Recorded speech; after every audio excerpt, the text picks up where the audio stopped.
baba gakaba gakola naye engoye alina luzimulyokeezo ebitishati ebyo bye wali mwaka balamu ali mwaka balamu yawezaako eziwera kuzifaanagana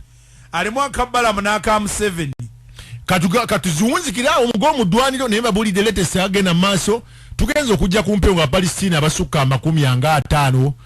100 abo bamaze okufa kapuuti Israeli bagirumbyemu kaawo bakubayo ku bikompolaawo bibadde bya mutawaana ne tanka zaabwe tanka ziri naye omusajja ono ajjawo ebyokulwanisa Hamas ndabi tanka zaakubyawo tanka zibadde 3 naye nga alo high-tech tanks ez'omulembe 3 naye nga alo nganti waki katugende mu Byolaba Byendaba naye kikambwe nnyo bannange kikambwe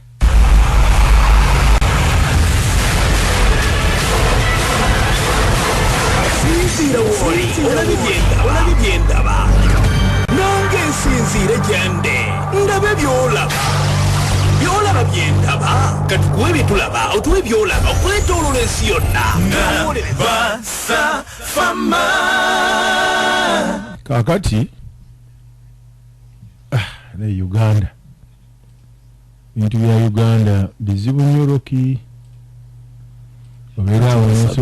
fete tulina buzibu na muntu yenna tuli mu nsi yaffe ennyini naye nagamba tuli mu Uganda yennyini essaawa ejja kutuuka abatali bamativu bamatire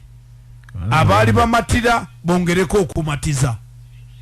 so kakati embeera bwetu bwefaanana. Uganda has a policy called liberalization and privatization, and the government pulled out of business for some known reason. So now you have decided to deal with some persons like Shell. We have had challenges with monopolies and they are glaring. And so the question becomes, what is there to cure all of this? And this is what is bothering every member. We can really rethink our position and go back and say certain things should never have been privatized. Kati asembye oli asose Edi